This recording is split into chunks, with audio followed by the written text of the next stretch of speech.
بسم الله الرحمن الرحيم الرحمن علم القرآن خلق الإنسان علمه البيان الشمس والقمر بحسبان والنجم والشجر يسجدان والسماء رفعها ووضع الميزان ألا تطغوا في الميزان وأقيموا الوزن بالقسط ولا تخسروا الميزان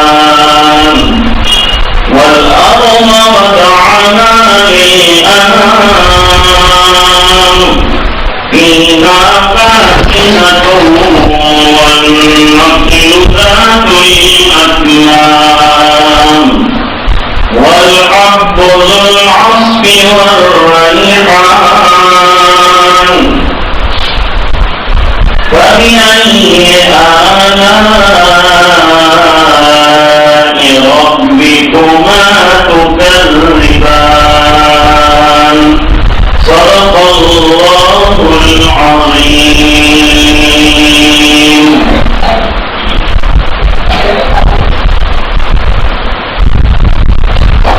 گزشتہ ہفتے یہ نئی سورت شروع کی ہے، سورۃ الرحمن. اس میں اللہ تعالیٰ نے اپنے احسانات اور انعامات کا تذکرہ کرنا ہے اور بندوں کو، جنات اور انسان دونوں مخلوق ہیں، اللہ دونوں کو یاد دلایا ہے. کوئی ایک نعمت کو تم نظر انداز کرو گے، دو نعمت کو نظر انداز کرو گے، اتنی نعمتیں ہیں میری، اتنی نعمتوں کو نظر انداز کرو گے. ویسے تو وَإِن تَعُدُّوا نِعْمَتَ اللَّهِ لَا تُحْصُوهَا، اللہ کی نعمتیں تو بے شمار ہے، تم گننا چاہو گی مل نہیں سکتے. لیکن جو بہت بڑی بڑی نعمتیں باقیت النظر میں انسان کو معلوم ہوتی ہیں، نظر آ جاتی ہیں، اس کا انسان کبھی شکر نہیں ادا کرتا. مثال کے طور پر ہر وقت ہوا سے فائدہ اٹھاتا ہے، لیکن کبھی ہوا پر اللہ کا شکر ادا نہیں ہے کہ اللہ کو ہوا دے رہا ہے. اور آفتاب کی کرنوں سے، روشنی سے کتنا فائدہ انسان اٹھاتا ہے. یہ دنیا جگمگائی ہوئی ہے اسی روشنی سے، لیکن کون آفتاب کا نام دے کر شکریہ ادا کرتا ہے؟ زمین سے رات کا بھی ہم فائدہ اٹھا رہے ہیں، لیکن کس کو یاد آتا ہے کہ یہ بہت بڑا اللہ کا احسان ہے کہ اس نے ایسی زمین دی ہے.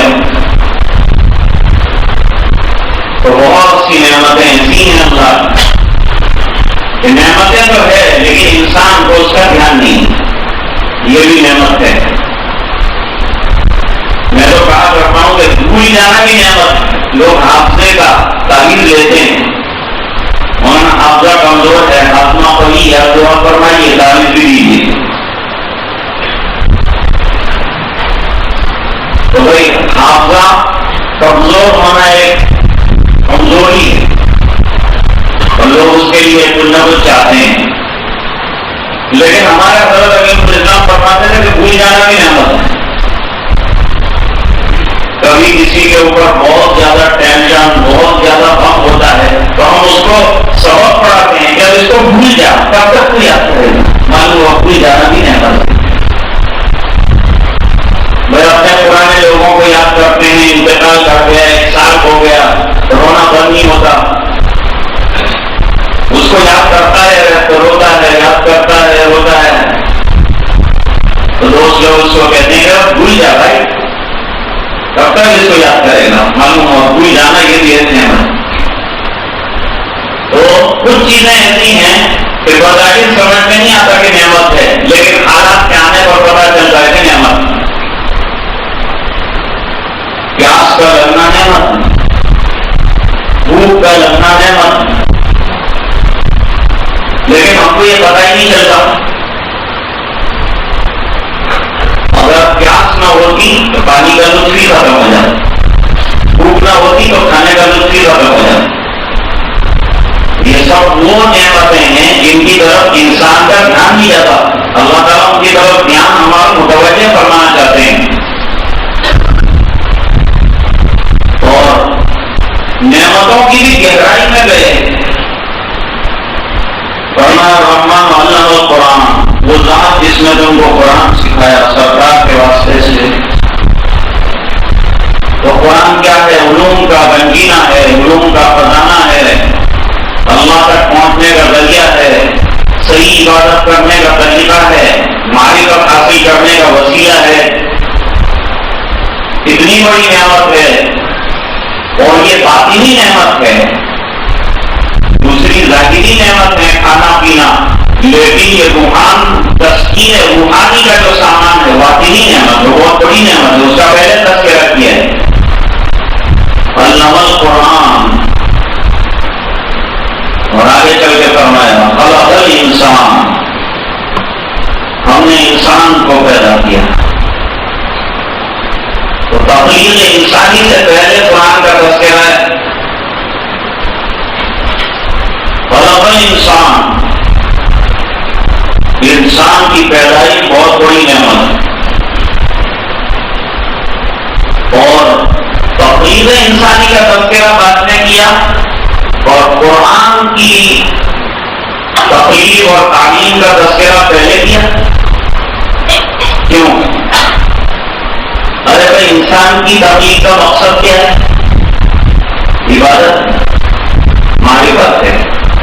اللہ تعالیٰ قرآن میں فرماتے ہیں وَمَا خَلَقْتُ الْجِنَّ وَالْإِنسَ إِلَّا لِيَعْبُدُونِ، ہم نے انسان اور جنات کو عبادت کے لیے پیدا کیا۔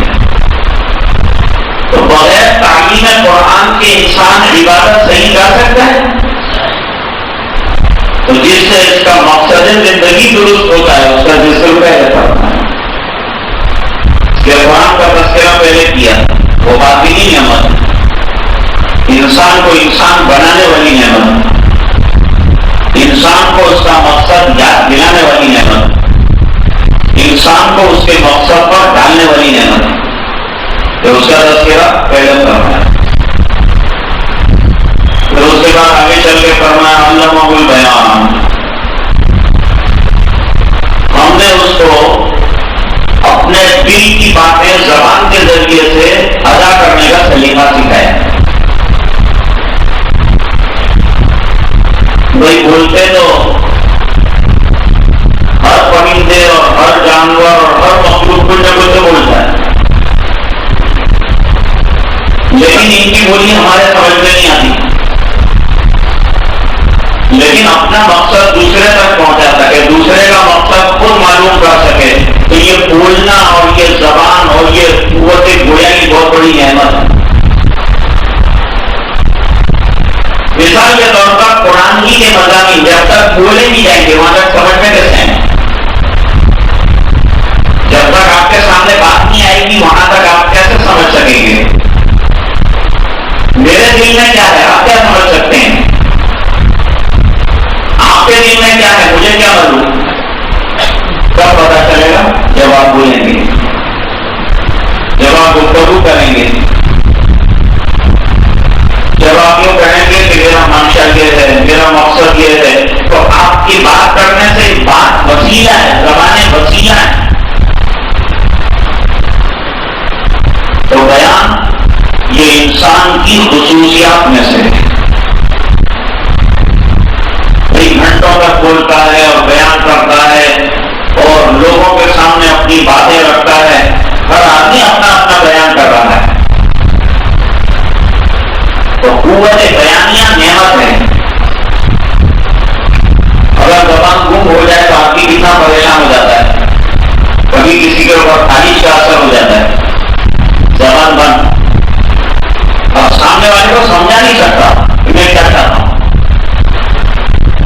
اتنا غصے میں آ جاتا ہے کہ قلم لے کے بیٹھا ہوتا ہے تو قلم اس کے منہ پہ مارتا ہے، کاغذ اس کے منہ پر پٹکتا ہے اور جھنجھلاتا ہے کہ تو میری بات سمجھتا نہیں کیونکہ زبان کا نام تو اپنی بات کو سامنے والے کو سمجھانا یہ بہت بڑا کام۔ دین سمجھنے اور سمجھانے کے لیے زبان وسیلہ ہے۔ اکثر لوگ کہتے ہیں بھائی بولنے سے کچھ نہیں ہوتا، میں ان کو جواب میں کہتا ہوں کہ کوئی نبی گونگا نہیں ہوا،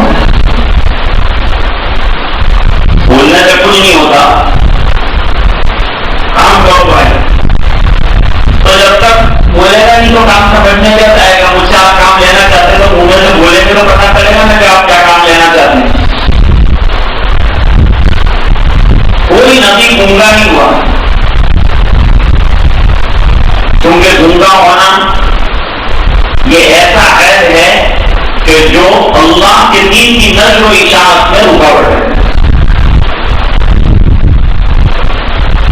آنکھوں کا نہ ہونا رکاوٹ نہیں ہے، آنکھوں کا نہ ہونا رکاوٹ نہیں۔ دیکھیے حضرت یعقوب علیہ السلام پیسر میں روتے روتے نابینا ہوئے، ٹھیک ہے، حضرت شعیب علیہ السلام کی بینائی جواب دے دی، تو وہ نابینا نبی ملیں گے آپ کو، لیکن بہرا اور گونگا نہیں ملے۔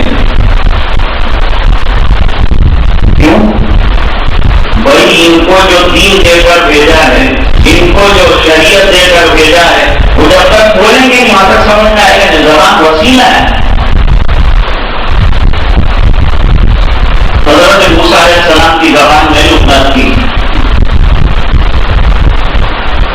لکنت کیوں آ گئی؟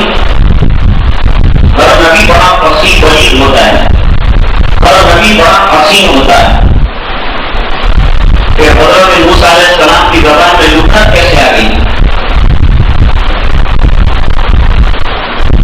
کہتے ہیں لڑکپن میں والدہ نے اللہ تعالیٰ کے حکموں پر، چونکہ فرعون سب نابینا بچوں کو ماں باپ کے سامنے قتل کر ڈالتا، تو اللہ نے حکم فرمایا کہ ایک لکڑی کا بہترین صندوق بناؤ جس میں پانی رس کر داخل نہ ہو، اور یہ صندوقچے میں بستر بچھاؤ، اور یہ خوبصورت صندوق میں ہمارے برگزیدہ بننے والے نبی موسیٰ کو رکھو، اور پھر ان کو سمندر کے حوالے کرو، کوئی بھی ماں نہیں کر سکتا۔ آج کسی ماں کو کہا جائے کہ تیرے بیٹے کو خطرہ ہے تو ایسا کر دے، کرے گی؟ نہیں کرے گی۔ اللہ کی یقین کی بات کرنا اور زندگی میں آنا اور ہے، یقین کی بات کرنا الگ چیز ہے، یقین کا زندگی میں ہونا اور چیز ہے۔ یہ عجیب بات ہے، صحابہ کرام کو شہادت کا صرف بات نہیں تھی، یقین تھا اور عمل تھا۔ صحابہ کی زندگی میں آپ کو عمل ملے گا۔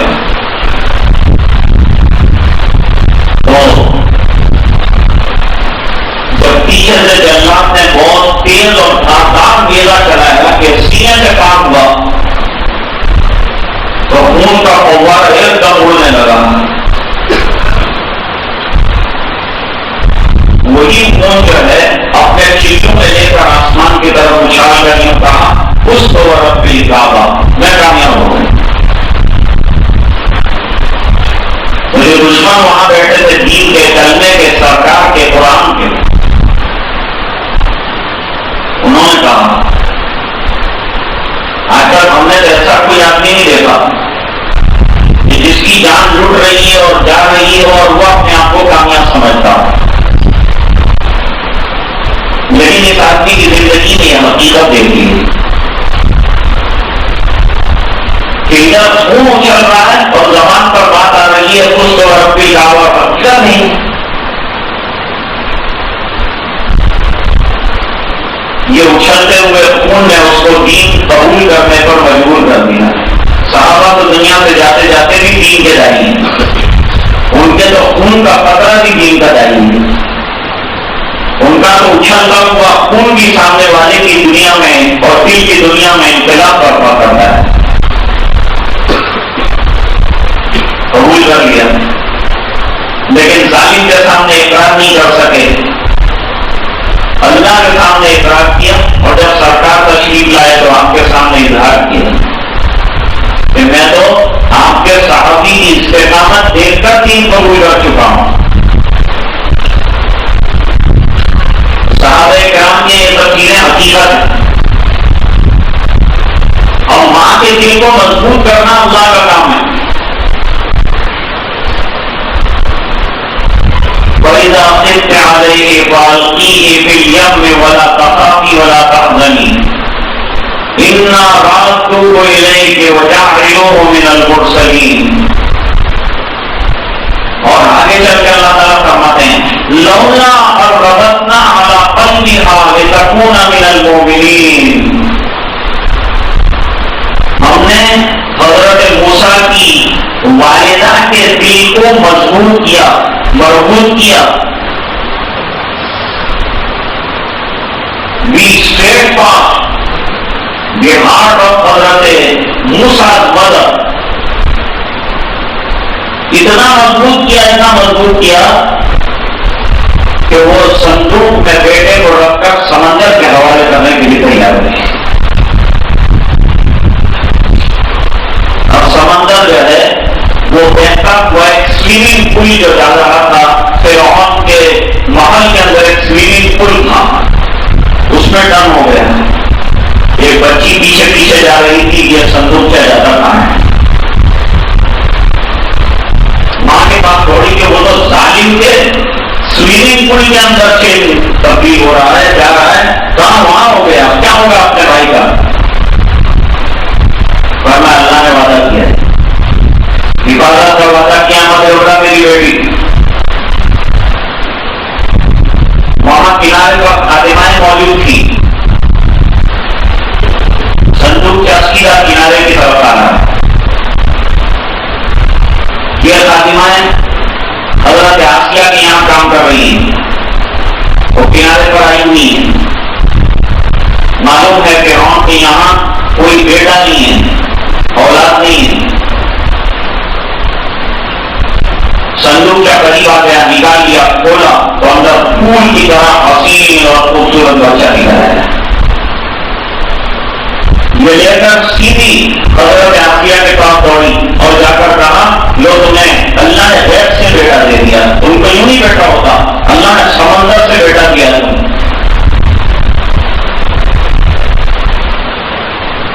اولاد اسماعیل کو حضور نے ماؤ سما کہا ہے. تعریف ہے اس کی. تم کو تو سمندر میں بیٹا دیا، یعنی اللہ نے سمندر کے راستے سے بھیج دیا. رحم کے راستے سے اولاد آتی ہے، وہ سمندر کے راستے سے بھیج. جب ماں کے آسیہ کے سامنے بیٹا یہ بچہ رکھا گیا تو یہ بچہ دیکھ رہا تھا آسیہ کو، اور بہن جا کر ماں کو کہہ رہی تھی تمہارا بچہ تو پھنس گیا. پھر ان کے محل میں اٹھا کے لے گیا تو قتل ہونا یقینی، کیونکہ وہاں تو کوئی نگینا بچہ ہو. یہ تو طے ہے کہ کسی نے سمندر میں ڈالا تو ہوگا بنی اسرائیلی کا بچہ ہے، تو قتل کرنا ضروری ہے اس کا. لیکن باقی کے ہاتھوں میں عبادت کرنا اللہ کا کام ہے. قاتلوں کے ہاتھ میں حفاظت کا نظام اللہ کے ہاتھ. اللہ چاہے تو قاتلوں سے حفاظت کا کام لیتے ہیں، اللہ چاہے تو حفاظت کرنے والوں سے قتل کرا دیتے ہیں. کسی ڈاکی کو ان کی حفاظت کرنے والوں نے قتل کر ڈالا. بتایا کہ تم سمجھتے ہو جن ان کو محافظ و محافظ نہیں ہے، محافظ اللہ ہے، وہ چاہے تو قاتلوں کو محافظ بنا سکتا ہے۔ کہتے ہیں کہ آسیہ کے دل میں حضرت موسیٰ علیہ السلام کی محبت ڈالی، سینے سے لگا لیا، ارے میں تو اس کو اپنا بیٹا بناؤں، بیٹا بنانا طے کر لیا، کیا پیارا بچہ ہے یہ، تو واقعی میرے بچہ بننے کے قابل ہے، میرا بیٹا بننے کے قابل ہے۔ اس کی چمکتی ہوئی پیشانی بتاتی ہے کہ یہ محل کے لائق بچہ ہے۔ بچے کو لگایا سینے سے، اور فرعون آیا گھر میں تو ان کے سامنے سجا کے بچہ پیش کیا کہ جو اللہ نے تم کو بھیجا ہے۔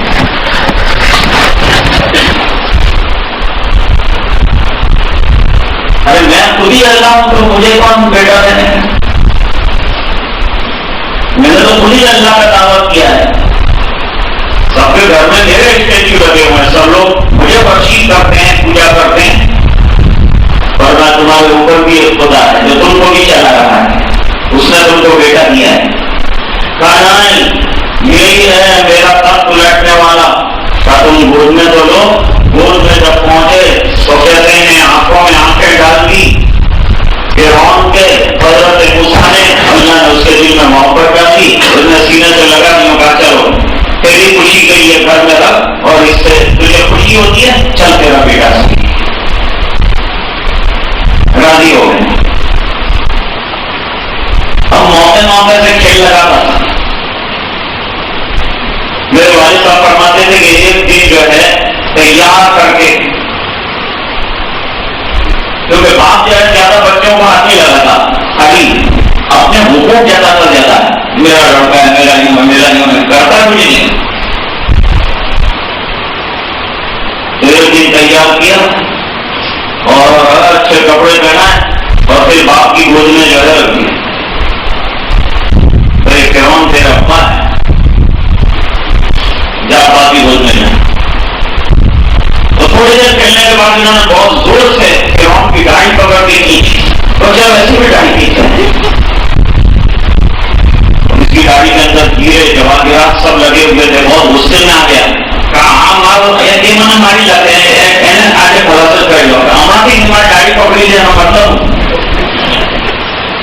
بادشاہوں کا دماغ جلدی بکھر جاتا ہے، یوں کہنا یہ ہے میرا دشمن، داڑھی پکڑی ہے، ارے تو بچہ ہے بیچارہ، یہ کیا سمجھتا ہے دشمنی دوستی، یہ کیا سمجھتا ہے، کرنا یہ الگ بچہ ہے، تو اس میں کیا الگ ہے، ماں لڑ رہی ہے طرفداری کر، حالانکہ بچہ تو اس کا بھی نہیں ہے، لیکن آپ کیا طرفداری کر رہی ہے، ماں دعائیں کر رہی ہے اللہ میرا بچہ کہیں مار نہ ڈالے، ظالم کا بھروسہ نہیں کب کیا کر دے گا، میں نہیں مانوں، میں تو اس کو قتل کر کے چھوڑوں گا، یہ میرا پگ الٹ کے رہے گا، یہ جو پیشی گوئی کی ہوئی یہی بچہ ہے۔ تینوں کا چلو امتحان کر لیے، سمجھتا ہی نہیں سمجھتا، امتحان لے لو، امتحان لے لیا، امتحان یہ لیا کہ ایک طرف گلاب کے بڑے بڑے پھول رکھ کے، دوسری طرف جلتا ہوا آنکھ کا چراغ رکھ، اور بچے کو چھوڑ دیا، اور فیصلہ یہ ہوا کہ اگر یہ آنکھ کی طرف جائے تو سمجھنا کہ سمجھدار نہیں ہے، اور گلاب کی طرف جائے تو سمجھنا کہ یہی ہے سمجھدار ہے، سمجھ کے کون لیے گاڑی کے کون دشمن ہے کون دوست ہے۔ ہاں میں جانتا ہوں بچے گاڑی پکڑتے ہیں، لیکن اس نے جس جذبے کے ساتھ پکڑی ہے ایسا لگتا ہے نہیں چھوڑے گا مجھے۔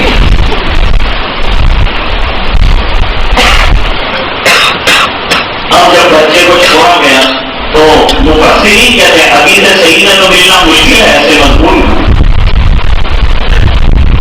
لیکن فرمایا کہ ایک دم تیزی سے پھولوں کی طرف بڑھنے لگے حضرت موسیٰ علیہ السلام، ماں بیچاری دعا کرنے لگی کہ اللہ تو اس کا بچنا بڑا مشکل ہے یہ تو، اور تیزی سے پھول کی طرف جا رہا ہے کہ حضرت جبریل علیہ السلام آئے اور کھینچ کر ہاتھ جو ہے ہاتھ کے اوپر ڈال دیا، چلا ہاتھ اور منہ میں رکھ لیا تو لکنت پیدا ہو گئی، تو ہونے کو تو لکنت پیدا ہو گئی، جب اللہ نے نبی بنایا، جب اللہ نے رسول بنایا، تو حضرت موسیٰ علیہ السلام نے کہا اب تو دین کا کام کرنا ہے، پھر زبان کی لکنت کہیں رکاوٹ نہ بن جائے، میرے بیان میں کہیں توتلاہٹ پیدا نہ ہو جائے، سامنے والے جو ہیں کیا کا کیا نہ سمجھ لیں۔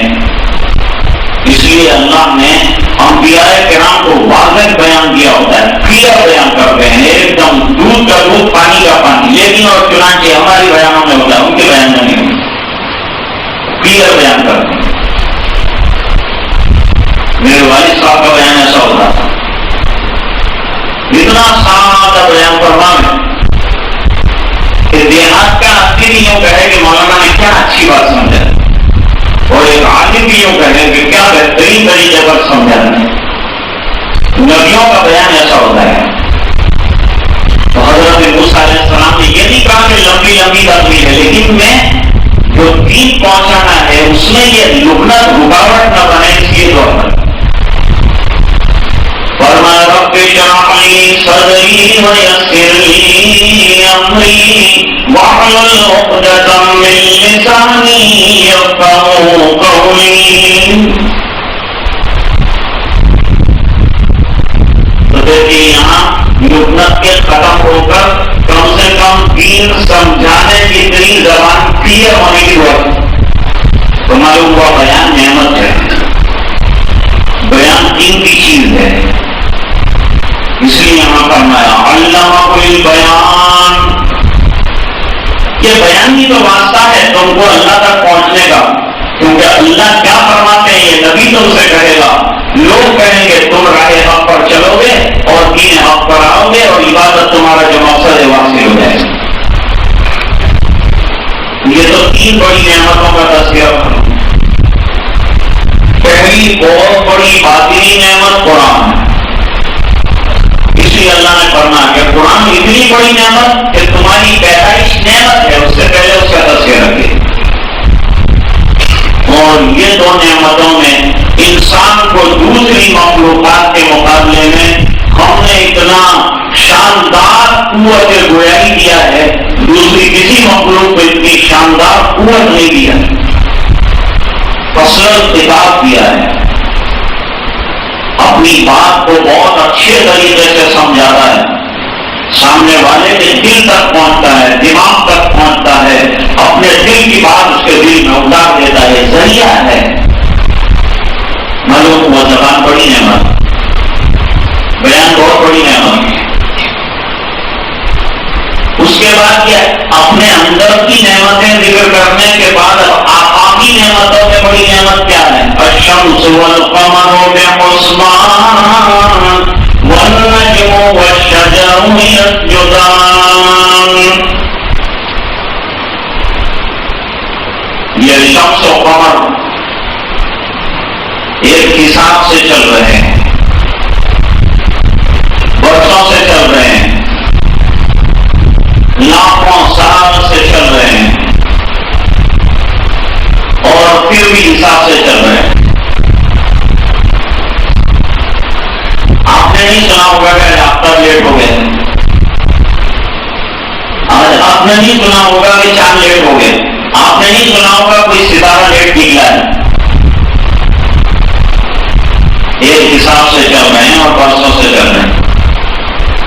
بھائی آدمی ایک گاڑی خریدتا ہے، خریدنے کے بعد 2 ہفتے نہیں ہوتے کہ اس کو سروس کے لیے لے جاؤ، پھر 2 ہفتے ختم نہیں ہوتے کہ اور سروس کراؤ، 4 ہفتے نہیں ہوتے کہ نئی سروس آ گئی، اب اس کا گریس کرواؤ، اس کا آئلنگ کرواؤ، اس کو ٹیوننگ کرواؤ۔ جتنے دیر ہم اس پر سوار ہوتے ہیں اس سے زیادہ تو ہمارے اوپر سوار ہے، لیکن اللہ تعالیٰ برسوں سے آفتاب و ماہتاب انجم کا نظام اور کواکب کا نظام چلا رہے ہیں۔ کبھی ہم نے نہیں سنا کہ آج سورج کو گیس کے اندر رکھا ہے، بریزنگ چالو ہے۔ اتنا بڑا سورج بنایا تو کتنا یوز ہو رہا ہے رات اور دن، لیکن نہ پرانا ہوتا ہے، نہ اس کو بلیچنگ کی ضرورت پڑتی ہے، نہ اس کو آئلنگ کی ضرورت پڑتی ہے، حالانکہ کتنا چل رہا ہے۔ اور پھر فرمایا یہ کیا چلتا ہے؟ تم کو حساب دے کر چلتا ہے. تم اپنی تخمینہ بناتے ہو، اپنے کیلنڈر بناتے ہو تو کیلنڈر دو بنیاد پر بنتا ہے، یا شمسی بنے گا یا قمری بنے گا. چلتا یہ ہے، حساب تمہیں سکھاتا ہے. چلتا اپنی رفتار سے ہے، تم کو چلنا سکھاتا ہے. چلتا اپنی رفتار سے ہے لیکن تمہاری رفتار طے کرتا ہے. یہ چلتا ہے لیکن تمہارے لیل و نہار تمہارے لیے زندگی کا حساب پیش کرتے ہیں، مہینوں کا حساب پیش کرتے ہیں. لِتَعْلَمُوا عَدَدَ السِّنِينَ وَالْحِسَابَ وَالشَّمْسُ وَالْقَمَرُ بِحُسْبَانٍ. یہ شمس و قمر ایک نظام کے ساتھ چل رہے ہیں، بےہودہ اور بے تکے طریقے پر نہیں چل رہے ہیں. دنیا کی کوئی بھی چیز کبھی بھی جا کر ٹھپ ہوتی ہے لیکن سورج کو ٹھپ ہوتے نہیں سنا. جب اللہ چاہیں گے تب ہوگا، جب چاند کو چاہیں گے ٹکڑا ہوگا، بے نور ہوگا، ختم کر دیا جائے گا. لیکن جب تک چلے گا ایک حساب کے ساتھ چلے گا. اب بھی چل رہا ہے تو ایک حساب کے ساتھ چل رہا ہے. کیوں؟ 29 یا 30 کا چاند مہینہ ختم ہوگا تو 29 پر یا 30 پر. اس کے خلاف سنا ہے کبھی نہیں. جتنے کیلنڈر تیار ہوتے ہیں، تقویمیں جتنی نمازوں کی تیار ہوتی ہے، سورج کو دیکھ کر تیار ہوتی ہے، کب غروب ہوتا ہے کب ہوتا ہے وہی رکھتا. تو حسبان کے دو معنی، الشمس والقمر بحسبان، ایک حساب کے ساتھ چل رہا ہے. دوسرا معنی شمس و قمر چلتے ہیں اور تمہیں حساب دیتے ہیں، مہینوں کا حساب دیتے ہیں، رات کا حساب دیتے ہیں. دن بنتا ہے تمہارا تو سورج کے غروب ہونے پر رات آتی ہے، اس کے طلوع ہونے پر دن آتا ہے، اور یہ دن اور رات کا یہی چکر جو ہے اس طرح سے چل رہا ہے. کبھی غور کیا ہے ہم نے کہ یہ کتنی بڑی نعمت ہے؟ پورا نظام زندگی دنیا کا اسی لیل و نہار کی بنیاد پر چلتا ہے. تو فرماتے ہیں الشمس والقمر بحسبان، اور آگے فرماتے ہیں والنجم والشجر یسجدان. یہاں یسجدان کے معنی فرما برداری کے ہیں. بانس تو اپنے تنے پر کھڑے رہنے والے بڑے زبردست درخت ہیں، اور بانس جو ہے پیڑوں کی شکل میں تنا نہیں ہوتا، کمزور میں لیکن اپنا کام کر رہے ہیں. وہ کھڑا ہو کر فرما برداری کر رہا ہے، یہ نیچے ہی چل چل کے فرما برداری کر رہا ہے. یہ بھی اللہ کا نظام. ایک بیٹا اپنے باپ کے ساتھ چلا جا رہا تھا، راستے میں اس نے کھجور کا درخت دیکھا. کہنے لگا اتنا موٹا کنا اور اتنی چھوٹی چھوٹی پیشیاں اور اتنا چھوٹا پھل، اور پڑوس میں دیکھا تو ایک بیل جا رہی ہے اور اس کے اندر بڑے بڑے تربوز لگے ہوئے ہیں. اس نے کہا بیچاری سے اٹھتا بھی نہیں، برداشت بھی نہیں ہوتا، تو اس کے اوپر اتنے بڑے بڑے پھل لا کے رکھے ہیں اور یہ اٹھا سکتا ہے اس کے اوپر چھوٹے چھوٹے پھل. کسی جگہ اپن نے کہا کہ بھائی یہ اپنی عقل کی بات نہیں، اللہ نے سب ہمیں وہ سمجھ میں نہیں آتا. بھائی تیری سمجھ کیا تو کیا، اللہ کی حکمتوں کے مقابلے میں تجھے کیا پلے پڑتا ہے؟ کہنے میرے کو یہ عقل تو اللہ نے دی ہے، پر تیری عقل اتنی بالغ نہیں ہے کہ تجھے یہ سمجھ میں آئے. سو جا بیٹا، رات کو سو جا. درخت کے نیچے کھجور کے سو گئے. آدھی رات کو ابا جان کو اٹھایا، ابا میری پیشانی پہ دیکھی میں کیا ہوا ہے؟ کچھ بھی نہیں بیٹا، تو کھجور گری اور اس کی وجہ سے ذرا جو ہے پیشانی چھیل گئی ہے، خون نکل رہا ہے. چل بیٹا اللہ کا شکر ادا کر کے سو جا. کیوں کیا ہوا؟ تیرے کہنے کے مطابق اگر تربوز ہوتا اور پھر اوپر گرتا تو کیا عالم ہوتا؟ سوچ جا. دیکھ اللہ نے جو کیا ہے سب حکمت سے کیا. اللہ کی حکمتوں کو نہیں پہنچ سکتا. اب وہ آدمی کہہ رہا تھا کہ مولانا یہ بات ہم کو سمجھ میں نہیں آتی. مولانا نصیر الدین کو یہ کہا کہ آپ کہتے ہیں کہ شیطان کو آگ میں ڈالیں گے، شیطان تو بنا جاتا ہے. وَخَلَقَ الْجَانَّ مِن مَارِجٍ مِّن نَارٍ، اور شیطان یہ جنات کی اقسام میں سے ہے. تو وہ جب آگ کا بنا ہوا ہے تو آگ میں لے جا کے ڈالیں گے تو کیا اس کو تکلیف ہوگی؟ آگ کو اگر آگ میں ڈالا جائے تو کوئی تکلیف نہیں ہے. کہتے ہیں شیطان کو آگ کا عذاب ہوگا. اب اس کا جواب کیا دیا جائے؟ جوابات تو بہت ہیں، لیکن انہوں نے ایک ڈھیلا اٹھایا، پھر سر پہ مارا اور سر کے اندر سے خون نکلنے لگا تو سیدھا گیا عدالت میں جج کے پاس، جا کر بتایا کہ اس طرح سے مولانا نے مجھے زخمی کر دیا. جواب بڑھ پڑتا ہے، اٹھا کے بات پر مار دی. ہم تمہیں حساب کرو اس کا بلایا، کیس پیش کیا. بھائی آپ نے ان کو مارا؟ جی. کیوں مارا؟ فرما جواب دیا. یہ جواب زبان سے نہیں دیتے، فرما بات جواب زبان سے نہیں دیے جاتے، اس طرح دیے جاتے. ایسا تو کہتا جواب کر کے زبان سے دینے کے بجائے تو میں برطرف چلا دیا اس کے اوپر. ایسا تو کیا تھا اس کے بعد پوچھو اس کو اس نے کیا پوچھا تھا. میں نے تو کچھ نہیں پوچھا، میں نے یہ کہا کہ بھائی شیطان آگ سے بنا اور آگ میں ڈالیں گے تو آگ سے آگ کو کیا تکلیف؟ آگ میں اس لیے ڈالیں گے کہ تکلیف ہو جائے. تو آگ کا بنا ہے تو آگ میں جائے گا تو کیا تکلیف ہوگی؟ تو یہ مولانا اس کے غصے میں آ گئے کہ انہوں نے مجھے پتھر مار دیا. تو قاضی سے پوچھا، قاضی صاحب ایک بات بتائیے، یہ جو ڈھیلا میں نے ان کو ماری ہے کیا ہے؟ ایک مٹی کا ہے. یہ جو حضرت جنہوں نے سوال کیا تھا وہ کہے کہ وہ بھی مٹی ہے. تو میں نے مٹی کو مٹی پہ مارا تھا، یہ کہے کو شکایت کرتا ہے. ان کے کہنے کے مطابق آگ کو آگ پہ ڈالنے سے تکلیف نہیں ہوتی تو مٹی کو مٹی پہ مارنے سے کیا تکلیف ہونی چاہیے؟ پہلے بہت صحیح اور معقول جواب دیا. ایسے غیر معقولوں کا جواب یہی معقول طریقے سے دیا جا سکتا ہے.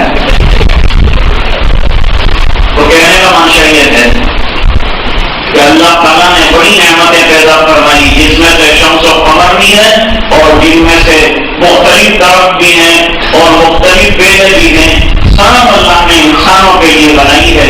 اور یہ سب کہاں پیدا کیے؟ آگے زمین کا تذکرہ کیا ہے، آگے آسمانوں کا تذکرہ کیا ہے. دوسری سب نعمتوں کا تذکرہ کر کے اللہ فرماتے ہیں کون کون سی نعمتوں کا انکار کرتے جاؤ گے، کب تک نہیں مانو گے اللہ کو، اور کب تک غیروں کے سامنے ڈنڈوت کرو گے، کب تک دوسرے باقی چیزوں کے سامنے جھکتے رہو گے اور اپنے پیدا کرنے والے سے کب تک آنکھ کی چوریاں کرو گے. آ جاؤ اللہ کی تحسین اور تحمید کرو، اس کے سامنے جھک جاؤ.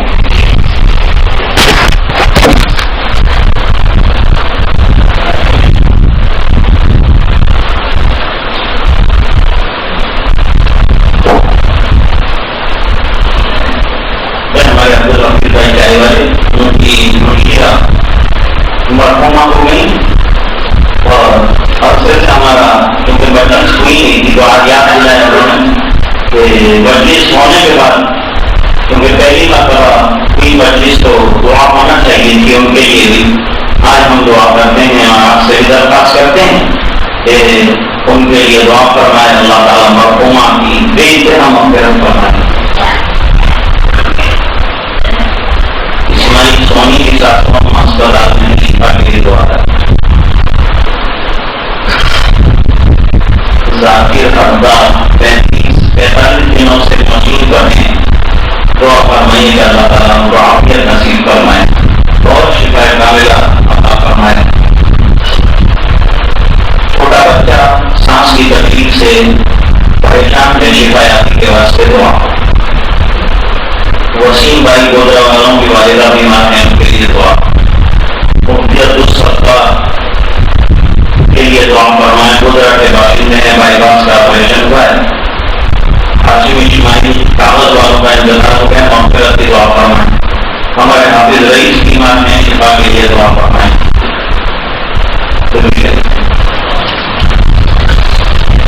اللهم صل على سيدنا محمد وعلى آل سيدنا محمد وبارك وسلم. آتنا في الدنيا حسنة وفي الآخرة حسنة وقنا عذاب النار وقنا عذاب القبر وقنا عذاب الحشر وقنا عذاب الفقر وقنا عذاب الدين واحشرنا يوم القيامة مع الأبرار ربنا لا تزغ قلوبنا بعد إذ هديتنا وهب لنا من لدنك رحمة إنك أنت الوهاب ربنا إنك جامع الناس ليوم لا ريب فيه إن الله لا يخلف الميعاد ربنا اغفر لنا ذنوبنا وإسرافنا في أمرنا وثبت أقدامنا وانصرنا على القوم الكافرين ظلمنا أنفسنا وإن لم تغفر لنا وترحمنا لنكونن من الخاسرين ربنا لا تجعلنا فتنة للقوم الظالمين ونجنا برحمتك من القوم الكافرين اللهم اشف اعداءنا واصحابنا اللهم اشف مرضانا ومرضى المسلمين وارحم موتانا وموتى المسلمين اے اللہ ہمارے گناہوں کو معاف فرما کوتاہیوں سے درگزر فرما اپنا فضل اور کرم شامل حال فرما رحم کے کرم کے عافیت کے خیر کے فضل کے فیصلے فرما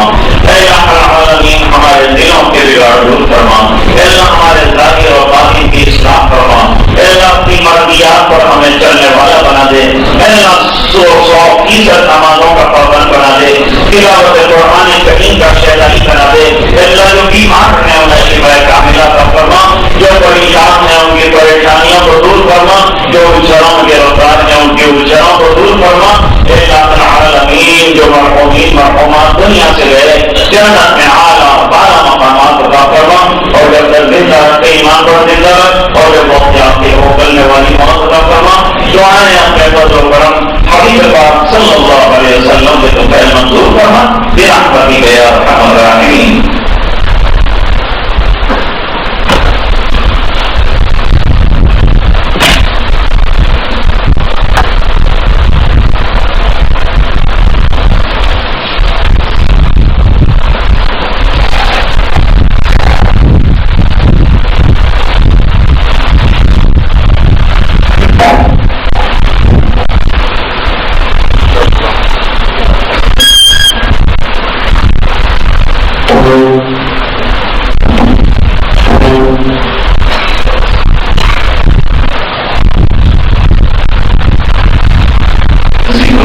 اصل میں بہت بڑی نعمت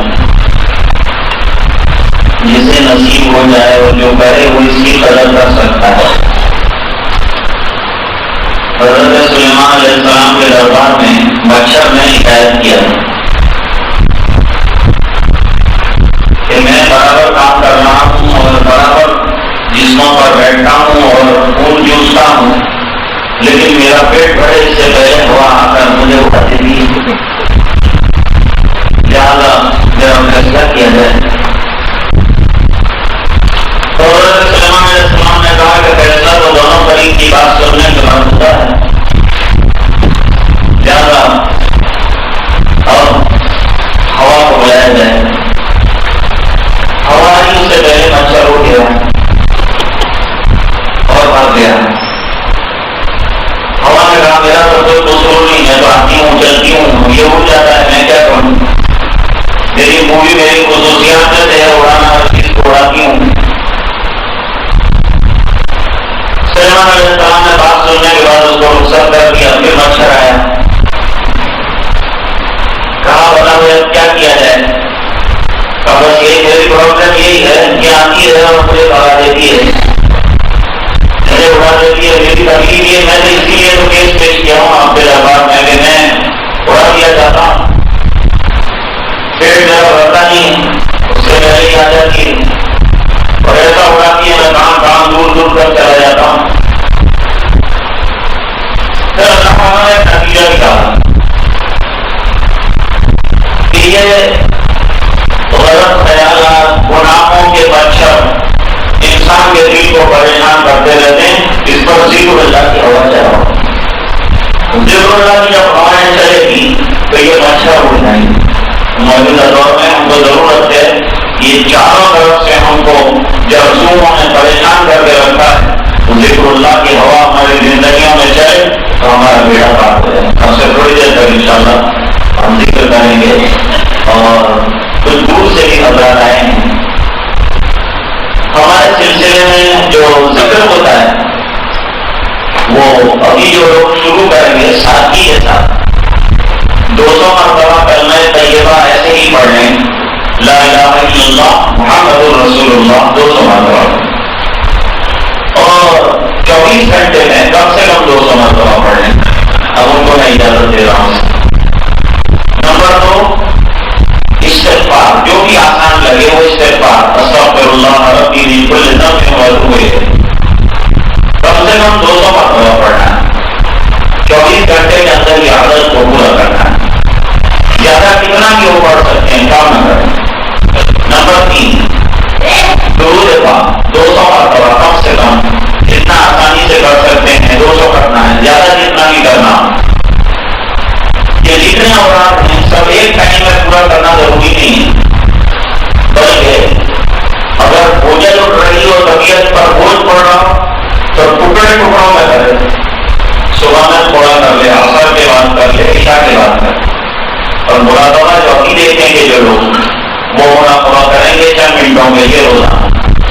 مراقبہ اللہ کی رحمتوں کے انتظار میں اور اللہ کے دھیان میں چند منٹوں کے لیے بیٹھنے کا نام.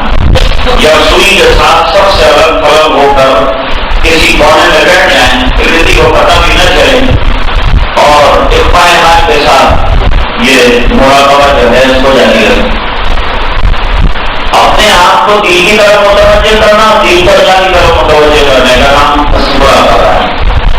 اور تصور لگانا کرتے رہنا. آدمی گناہوں کے تصور کرتا ہے، کاروبار کے تصور کرتا ہے، رشتے داروں کے تصور کرتا ہے. یہاں اللہ کی رحمت کا تصور کرنا.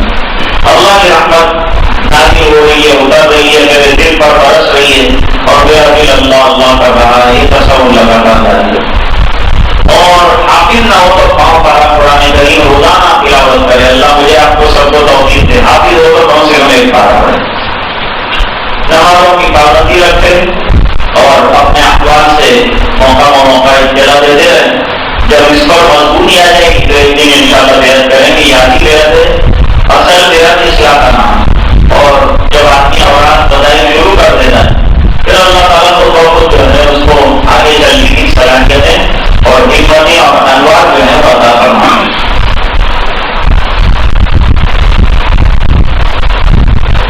یاد رہے یا رب تو میرا، میں تیرا یاد رہوں. تجھ سے فقط مجھ کو محبت، خبر سے میں بیزار رہوں. ہر دم ذکر و